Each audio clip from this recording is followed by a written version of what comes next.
सागरी यात्रा कालपासून आम्ही सुरू केला आचरा ते देवबाग आणि आता गावागावात जाताना मच्छीमारांना भेटताना इथल्या स्थानिकांना पर्यटन व्यवसाय करणारा भेटताना मला अतिशय दुःख झालेलं आहे। त्याचं कारण काय, मूलभूत गोष्टी ज्या केल्या पाहिजेत त्या कुणीच केलेल्या नाही आणि लक्षही दिलेलं नाही। जसं आता इथे उभं आहे राजकोटमध्ये, इथे जेटी मंजूर झाली होती कारण मासे पकडायला मच्छीमारांना जेटीची गरज असते। इथे पाणी, शौचालय वगैरे सुविधा असली पाहिजे, आईस फॅक्टरी, आणि इथे मंजूर झाली जेटी, पण ती आता रद्द झालेली आहे। या पूर्ण महाराष्ट्रात मच्छीमारांसाठी अशा जेटी बांधण्याचा कार्यक्रम आहे तो कोणी केलेला दिसत नाही। आणि म्हणून हे सागरी यात्रा मागे आम्ही काढली होती।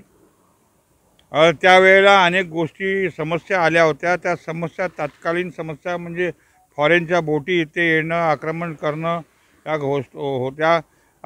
त्या आम्ही त्यांना लायसन्स रद्द करून त्यांना पिटाळून लावलं आणि अनेक मच्छीमारांसाठी, किनारपट्टीतल्या लोकांसाठी जे जे कार्यक्रम आणि आपण काम करायचं आहे ते सगळं त्या कमिटीमध्ये रिलेलं आहे। पण अर्ध्या गोष्टी झाल्या, अर्धा झाला नाही, कारण प्रशासन हे मच्छीमारांचं काम करायला, पर्यटकांचं काम करायला अक्षम नाही असं माझी स्पष्ट मत आहे। आणि म्हणून इथे एक प्राधान्य कोस्टल एरिया आपल्याला प्राधिकरण बनवलं पाहिजे, जिथे ज्यांना मच्छीमारीतले, ज्यांना पर्यटनातले विषय माहीत आहे त्या लोकांना त्याच्या घेऊन ते चालवलं पाहिजे।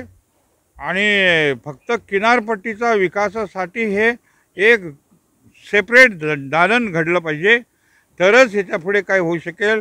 नाहीतर ह्या राज्यामध्ये माझा अनुभव आहे अनेक वर्षाचा की ह्या विषयावर कोणी किती प्रश्न असेंब्लीत किंवा पार्लमेंटमध्ये या विषयावर आले याचा अभ्यास करा, त्यावरून आपल्याला कळतं की कोणालाच ह्याच्यामध्ये काय पडलेली नाही।